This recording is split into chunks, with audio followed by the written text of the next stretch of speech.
How can filming a reality TV show be part of healthcare operation? Well, there was probably payment involved. You're listening to the Help Me with HIPAA podcast, where HIPAA and humor collide to make learning fun. Your delightful hosts are Donna Grindle and David Sims. Relax. HIPAA help is on the way. Welcome to the Help Me with HIPAA podcast. My name is David Sims of HIPAA for MSPs and Security First IT. And joining me is Donna Grindle of Carden. Good morning, Donna. Good morning, David. So, anything happened since we last recorded? We're at HIPAA church today, and Yeah. no, David and I just recorded on Friday, and because I'm going on vacation, yay! Yeah, I know. I don't know what those are, but great. Hey, look, just because you got to keep going to boot camp graduations and all of that stuff, hey. I know. I'm going from the Air Force boot camp, the Air Force boot camp to the HIPAA boot camp. I know. That's how come you're supposed to know what to do when you're the one in charge. I know. So, one I go to watch, the other I go to participate. That's right. You're going to be the one that's like, you're all just maggots. Yep. Yep. So if you're coming to the boot camp, be ready for some push-ups. Yeah, right. You never know what's going to happen, people. That's all I'm saying. Yep. We're going to get you out of that chair. Mm-hmm. Yeah. So the boot camp, let's see. This is going to come out on October 12th. Mm-hmm. So we got 2 weeks for the boot camp. This will be exciting. Yep. So this actually comes out a few days before your other meeting. Yes. Very good segue, David. October 18th, the Georgia Pediatric Practice Administrators. Actually, when this comes out, I'll be doing another one that's a big seminar thing hosted by somebody. But then I do the Pediatric Practice Administrators Conference October 18th. And then the HIPAA boot camp. At this point, nobody can get in, but I can't begin to tell you how many people have asked, when are you doing the next one? So we can't think that far in advance. You don't understand. That's not how we function. Yeah. It'll be sometime next year. We just don't know when. Yeah. In the future. There you Right. go. 2019. That's all we got, right? Yep. Good deal. Yes. So we have a pretty good, interesting topic today.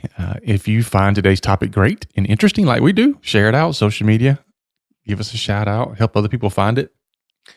We are going to be talking about some, I don't think we've ever talked about this before, some settlements over filming within the ER, doctor's office, and all those things. So apparently, letting cameras into your medical environment is a thing.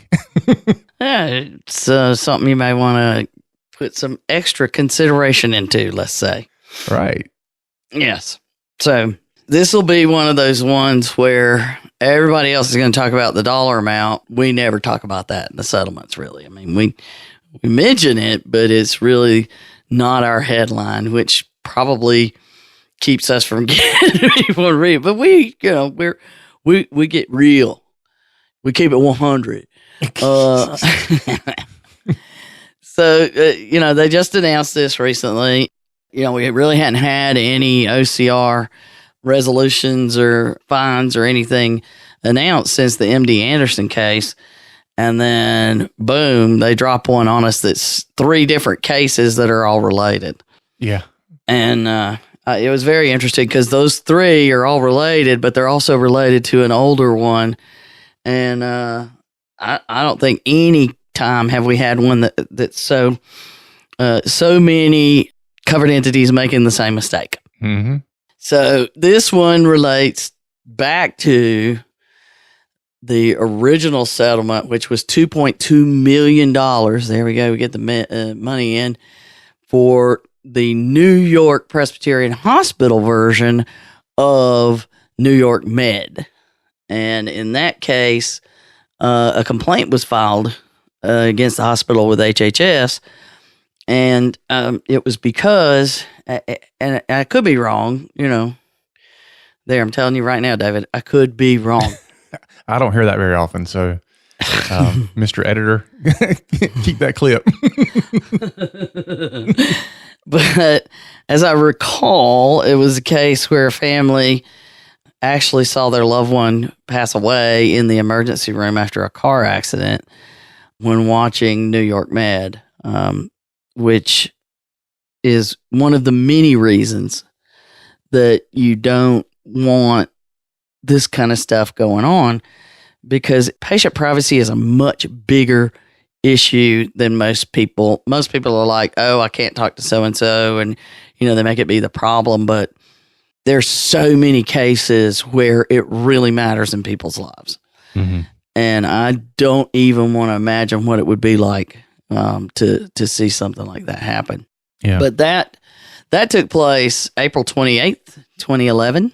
They didn't actually see it on the telly. And yeah, so New York Med is a show. I just want to clarify that for those of us who don't watch much TV. Mm-hmm. Yeah, so I'm over at Donna's house a few months ago for the other boot camp, and she's naming off all these shows that she likes to watch, and I'm like, I ain't never heard any of this stuff. She's like, what? I'm like, I don't watch TV. No, man, with the DVR, I can pick and choose.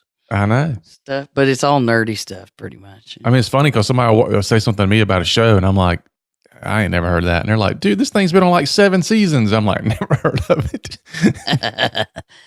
But it's things like, well, first of all, Big Bang Theory, because come on. Yeah, well, that's an exception. Yeah, and Expedition and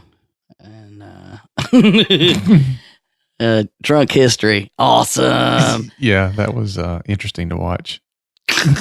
It's one of my favorites. Anyway, back to the topic at hand. New York Med is a reality show that they were documenting what it's like to work in these hospitals in New York City. And that didn't go well. I'm wondering if there were other problems that were found, but the bottom line is they were hit big because apparently in that case, no one worried about patient privacy at all. And, and everybody's like, well, we just won't show the patient information on the screen and, won't show their faces. But you know what? They told the entire filming crew who people were, because they're trying to get the filming crew knows they've got to get some sort of authorizations and all this kind of stuff. Mm-hmm. So the ABC production crew knows who people's names are. They can see their medical records. They hear the entire conversation. And I'm going to go with they weren't authorized to do that. They didn't have a BAA? Well, there's what TPO includes, hey, let me put you on a reality TV show. I'm just wondering if the filming crew has done a documentary on the settlement yet. Ooh, I love it. We should have one of those. We should be. Anyway, so this one that dropped this last week is the Boston hospitals because they were doing Boston Med. Okay. It's the exact same problem, same scenario, but this time OCR had already gone down this path. And as soon as the news comes out that these hospitals are involved, they come calling. I thought it was very interesting. But first, let's do what is your buddy Roger's official press release statement about these settlements. Yeah, Roger Severino, my man. Yeah, so he had a little bit to say about this, which was very interesting. And it was awesome the way he put it. Yeah, so here's his quote. Patients in hospitals expect to encounter doctors and nurses when getting treatment, not film crews recording them at their most private and vulnerable moments. Then he went on to say, hospitals must get authorization from patients before allowing strangers to access patients and their medical information. Come on. You think. It's like, what part of that is hard to understand? But again, there's no guidance. There's no guidance. There's no guidance. Okay, it's all opinion. Yeah. But at any rate, the point that they're making there is, it's like another group that we work with. They say it's fears. Nobody goes to the doctor to have their identity stolen. Nobody goes to the doctor to have their private information plastered on social media. Mm-hmm. It's a long list of things that the privacy rule is related to. So clearly, we're doubling down on this, and the total across the 3 hospitals. So this again was 3 different cases all at the same time. Mm-hmm. The total across the 3 hospitals was $999,000. They couldn't just put another 1,000 in there. Just $999. That's what I wanted. 6 nines. Just spread out another $999. This is $1 under $1 million. Yeah. $999,999. Now that would have been fun to say, but what are you going to do?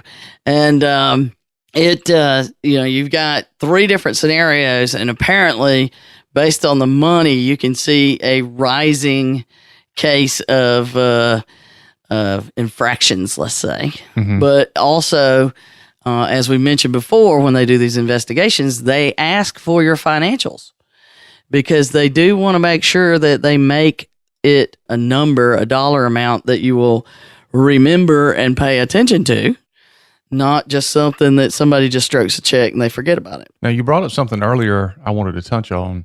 The thing with the New York Med took place in 2011, but the complaint was filed in 2013. So what type of statute of limitations is there on filing complaints? None that I know of. I mean, in a logical sort of way, it would have to be within the 6-year time frame because that's how long they have to keep the documentation. And once you get past that, I think it would be hard to, make that call. But you certainly wouldn't have like a few months because it does take time for some of this stuff to filter down. Well, another thing to point out too is we talk about this sometimes when there are settlements like this is people are often really concerned about hacking and security and all these things. But this is another case where this is not about a hacker. This is not about security and technology and all that. This is a personnel failure from within. It's just a failure to follow a policy and procedure. Yeah. And again, healthcare is the only industry that has more problems internally than externally because they have this, they do the annual training and they, it's just this, it's just that. And they don't spend the time to actually understand the law and the importance of protecting people's privacy. It gets down to, HIPAA's treated so much, over the years as just a block for doing things, not something that protects people. Mm-hmm. And that's where it really comes into play is that you've got to spend the time to understand it's there to protect people. So are we going to protect people by doing this? Yeah. Mm-hmm. Anyhow. So the first of the 3 was Boston Medical Center. They got a ding of $100,000. Okay. Their investigation goes back to January 26, 2015. We're finally getting into ones that came into play once people started listening to us talk about HIPAA. Right. We started the podcast shortly after this HHS initiated the compliance review. And they initiated it because they saw a Boston Globe article on January 12th saying, hey, guess what? Boston Medical Center is now going to be featured on ABC, Boston Med. And they're like, oh, we'll look into that. Oh, yeah. So, and of course, the findings were that they disclosed the information to the ABC employees during production and filming of the television program.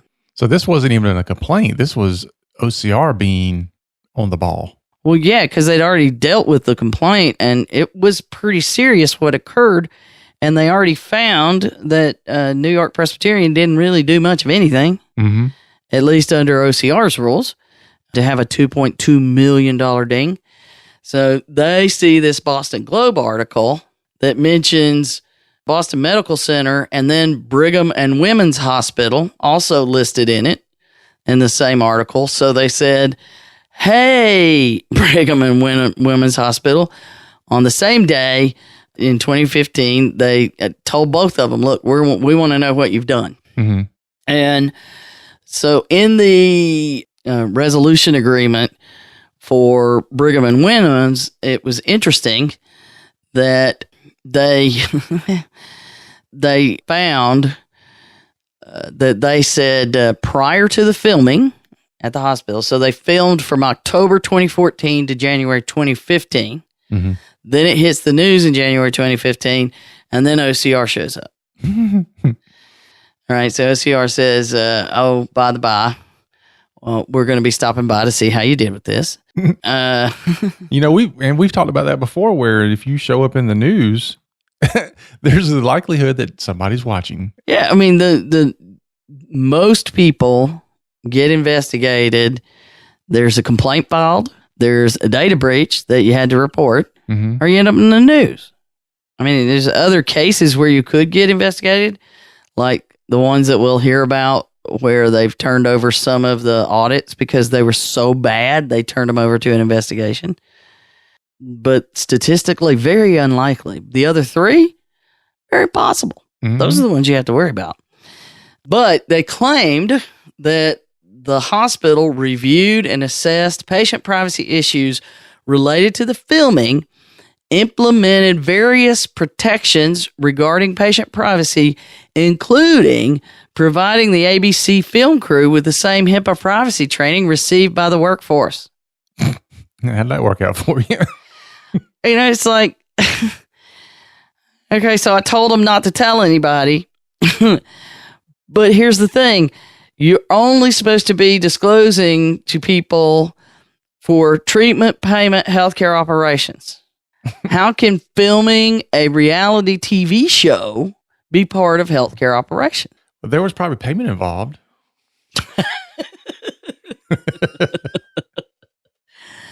And then they also said, and they used the phrase, based on the timing of when they received some written patient authorizations, they had impermissibly disclosed PHI to the ABC employees during the production and filming. So basically they're saying, look, they already told the ABC employees all the information when they were in the emergency room or whatever. And later, at some point, they got the authorization from the patients to allow them to do it. Yeah, I know.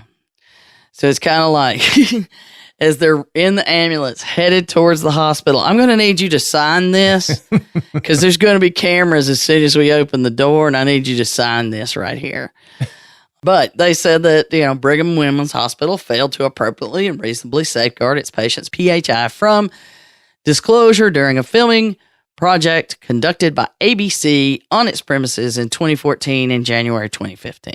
Boom. That's what they did wrong. They improperly disclosed.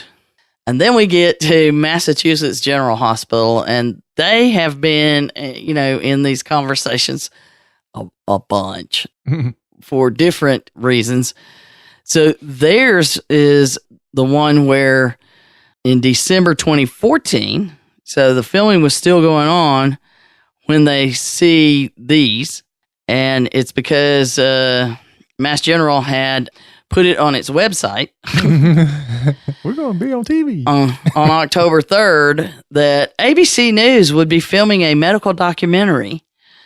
And so they saw it there, and on January 5th told them, hey, we're gonna come in and see how you did with this. So they started that. They told them on January 5th, and then all of a sudden, on January 12th, the article comes out telling about the other two hospitals, and they're like, hey, we're coming to visit you too. And they had the same stance as the Brigham and Women's, which said, hey, we evaluated this and we trained them the same way as we do the workforce. We made them watch a 30-minute video so they now understand privacy. They are now HIPAA certified. And we got the authorization at some point from the patient, but it was already done. So again, they failed to appropriately and reasonably safeguard its patient's PHI from disclosure during the filming project. So at least they tried something. They did something. Yeah. But I mean, I don't, I know if somebody brought me in, those consulting things, I get called with weird stuff all the time. Mm-hmm. We want to do X. How do you think we can do this within the privacy rule? And I would say there is no way that I would tell you it's a good idea, but it's your business decision. And at a minimum, you need to do X, Y, and Z if you hope to get away with it. And I would strongly discourage them from doing it because this happened. You've got so many extra people that have no reason to be there. Yeah. You are not hiring them to perform TPO. You are allowing them to come in and record your patients so that you can make some money off of it. And you're right. Somebody made money.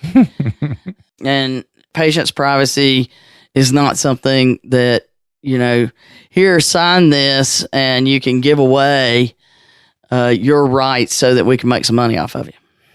Now, granted, that's what you do whenever you sign up for an account and you don't know what's in it and you say, agree. Yeah. But it's different when it comes to healthcare. So all of this stuff, I had to really lay out a timeline so I could see what happened. Mm-hmm. And when you look at the filming started, or at least we know they were filming April 2011 in New York Presbyterian Hospital, because April 28th, 2011 is when whatever was happening that caused them to file a complaint. Right. So that happened. Almost 2 years later, you were right about, there's no real statute of limitations, clearly. The complaint was filed in January 2013. Okay. All right. Now, they're doing the investigation. Blah, blah, blah. But because they keep these things private, there's no word going around that, hey, OCR is investigating this happening. And I wonder if ABC knew, I'm just saying, that the investigation was happening in New York Med. And that's why the Boston folks tried some different things because they'd already agreed to do it. So the filming took place October to January. So October 2014 to January 2015. So that's clearly during the investigation on New York Med. Mm-hmm. October 3rd, which is right at the beginning of the filming, Massachusetts General says, hey, we're going to be on TV. and so then on December 17th, that's when, of 2014, is when Massachusetts General gets their call from OCR saying, hey, maybe you shouldn't be on TV. Yeah, we heard you're going to be on TV. Congratulations. I would like the following information. So then you go into 2015, and that's when we pick up the other two hospitals. The January 12th is when the article comes out in the Boston Globe. January 26th is when OCR says, coming to visit you too. Mm-hmm. So then you got another year, over a year gap that takes place. And they announced the settlement April 2016 with New York Presbyterian. So at that point, these investigations with the other three had to have already been opened and going on. Right. So you got to wonder what's happened that didn't make theirs as bad as New York Med.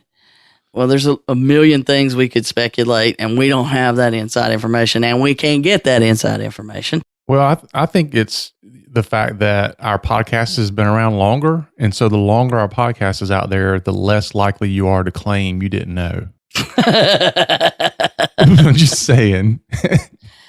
Yeah, well, we started our podcast in May 2015. Right. See, so it was after these started. And so settlements went up after we started our podcast. Yeah. But the bigger issue here is, these hospitals, they were like trying to check the box. Mm-hmm. It's what it feels like. It could be wrong. There could be some poor privacy officer that cried over what occurred.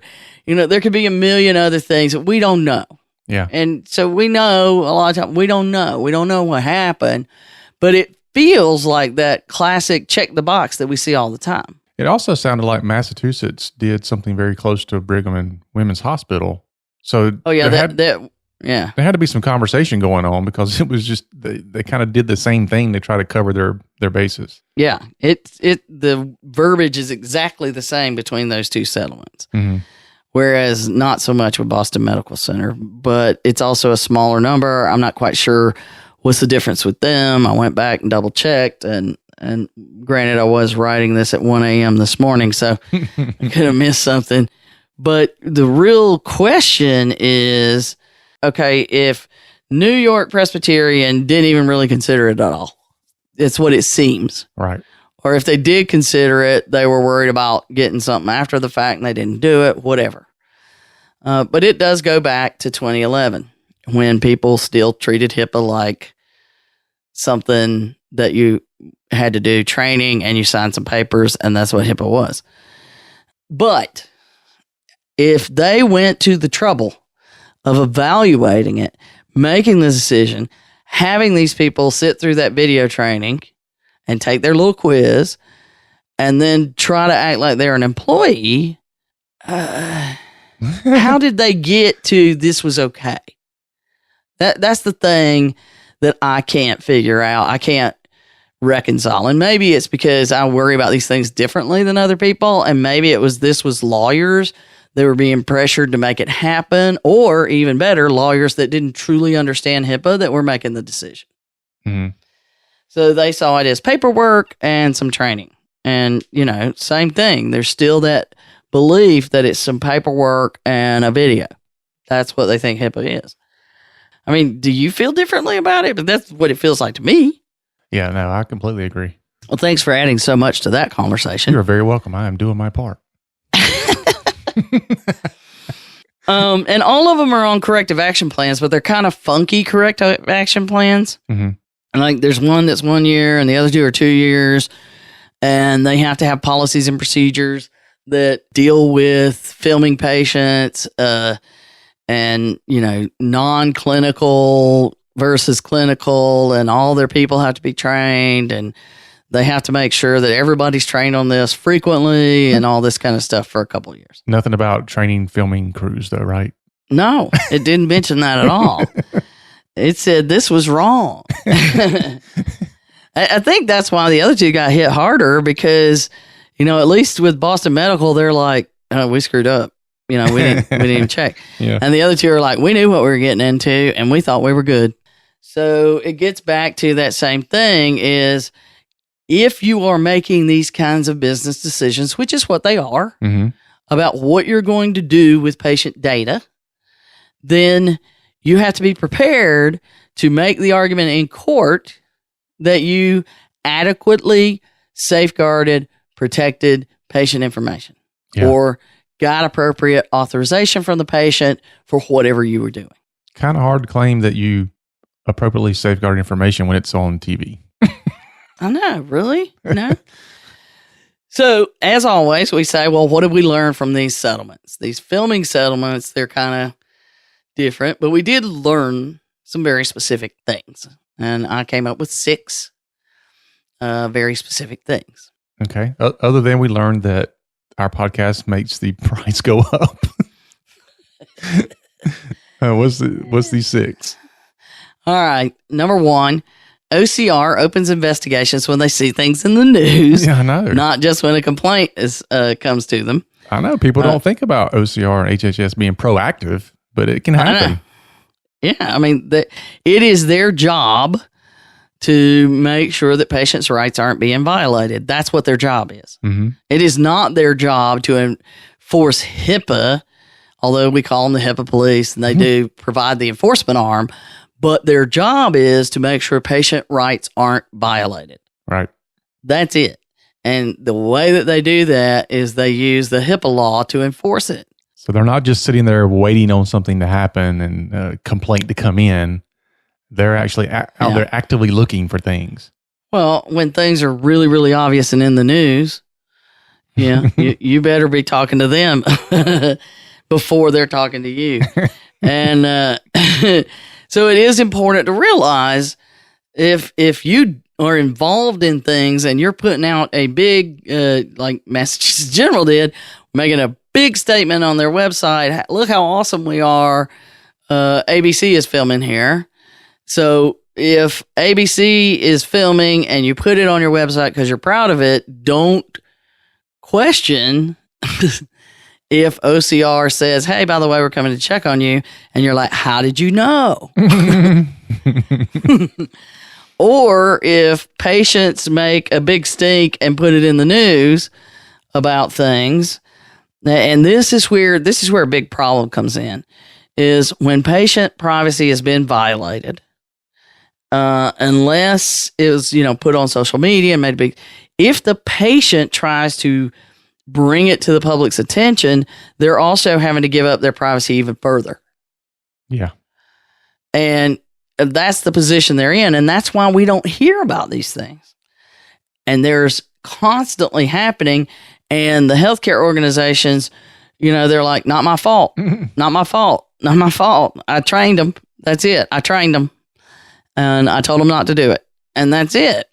So it happens all the time. And the only way we would hear more about it is if you have people that have literally been violated by these things, be willing to subject themselves to even more violation, personal space issues. And like we said, patients don't go to the hospital expecting to be filmed, and being in the news. That's just not why. So know that, that's why you don't see it in the news. But when you do, you better be paying attention. You're going to, the potential for somebody, I've even heard investigators say, well, when I see something in the news, I'll make a note because that means I should be hearing about that or we should see that. So I'll remind myself 60 days from now to look into that one. Yeah. To see if we've heard about it. Well, pretty much anytime you hear of a celebrity going into any kind of medical place, you can look for a settlement to come out of that at some point. Yeah, you never know. Something's going to happen. I can, back to the things I can't talk about.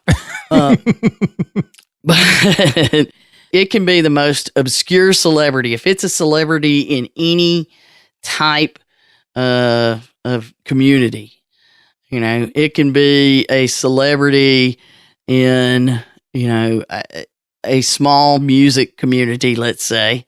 They haven't even really hit it big, but everybody's watching them in the local community and something happens, then people are going to be looking. Mm-hmm. If it's in the news, people that work at your office will be looking at stuff. So yes, be aware. Back to our snooping episode. I wonder how it all keeps intertwining. I don't know. But that's number one. Okay. Number two, just because you train staff doesn't mean it's okay to have them do work that doesn't fall under TPO and get PHI. Okay, David, I'm going to train you. You sit down and you watch that 30-minute video, take that test. Now you can go talk to any patient you want to, write articles about them, take their medical records, provide more details about an accident they've been in, whatever you want to do, because I've trained you. No. Yeah. Which it also plays to how effective that training is. It's like, they checked a box. Yeah. Again. Checking the box is not sufficient. But now the film crews will not tell anybody that what they saw. They'll put it on TV, right. But they won't tell anybody. I know, really. Yeah, that's the interesting thing. The one interesting thing is, is that they can actually ask the film crews things because they're not obligated to protect the information. Mm-hmm. Even though they went through the training and they did all this stuff, they weren't obligated in any way to protect it when they left. So anyhow, so that's number 2. Training people doesn't like check a box and make sure it's okay to tell them things. Number 3, getting written authorizations must be done in a reasonable time frame. Quote, bad timing can result in improper disclosures made before you get the authorization. So, sometimes it's an emergency scenario and you're just getting the authorization for the doctor to work or, to share with this surgeon to this specialist or whatever. You're just getting those. It's not the same when you run after the fact and you go, oh, by the way, we had a film crew in and they were filming you while you were been in the coma and stuff. We need you to, now that you're awake, sign this. Yeah. And it's already on TV. Look, you watch yourself on TV. But what I'm saying is you can't just say, well, we'll get a written authorization after you realize it's already happened. Yeah. Well, I mean, any medical office should understand the importance of, prior authorization. I was in a waiting room of a doctor's office not long ago, not even a client. And I hear one of the medical staff say, what do you mean he's under? We didn't have him authorize that yet. I was like, oh boy. And when he wakes up, can you sign this? Yeah. We were okay with putting you under. Then we're going to put you back under. Those things are complicated enough, but when you add in these other privacy issues, things go nuts. Oh, and look, you can tell I was writing this at 1 a.m. because number 4 is the same as number 2. But it's reiterating, you can't just wave a magic training wand over these and forget about the rest, because in their job, they have to have PHI disclosed to them as part of their job. Mm-hmm. It needs to be part of their job for this to be allowed. So it is 2 different cases, because it doesn't fall under TPO. Just because I trained you, you can suddenly start doing things, even though it's not under TPO. But understanding what TPO really is would have been part of their training. You think? It should have been. I mean, if you're going to train somebody, they're supposed to understand treatment payment operations and question, well, why am I getting to do this? Because I'm not TPO. So we should really pay attention to what we're being trained on and question the, authorities, if you will. How does this make it okay for me to do things? Because I don't fall under any of these. Mm-hmm. Just so that you know. And, maybe somebody hasn't thought that through yet. And you could be the one to save the day. True. Yeah. True that. All right. Yeah. Number 5. Number 5, which is 4. Yeah, really. The phrase, quote, appropriately and reasonably safeguard its patient's PHI from disclosure doesn't mean you can talk your way out of it, out of having to do the work. You have to state your case and hope they agree. So in any kind of scenario where there's an investigation, you have to show why you made these decisions. Mm-hmm. And state your case clearly.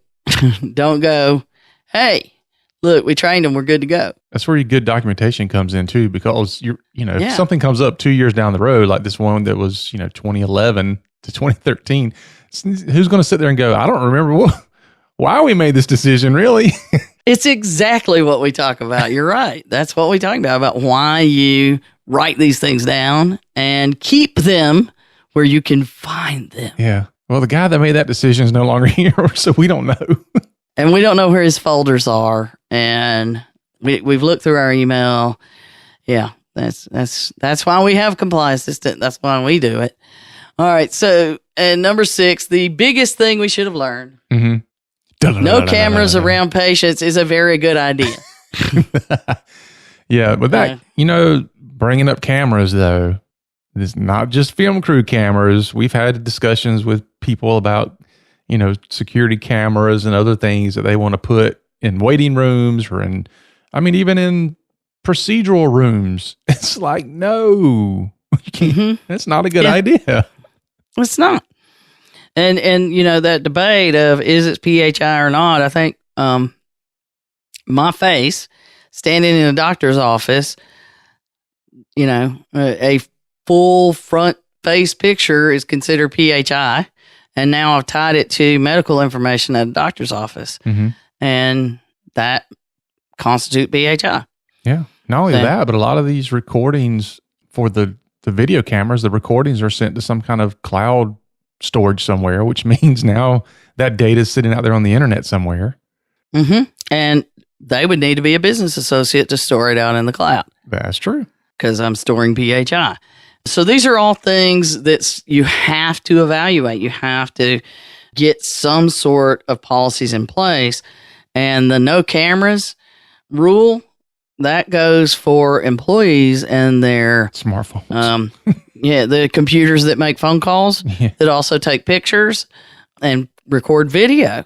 I mean, if you get patient information on the screen, it's still patient information on the screen. Yeah. So when you do that selfie and behind you is a computer screen with information pulled up, not good. Yeah. There you have it. I mean, you're already disclosing stuff, and then you slap that on social media, so. But I didn't say their name. I just responded to someone else who said their name. We've heard that somewhere before. Yeah, we have.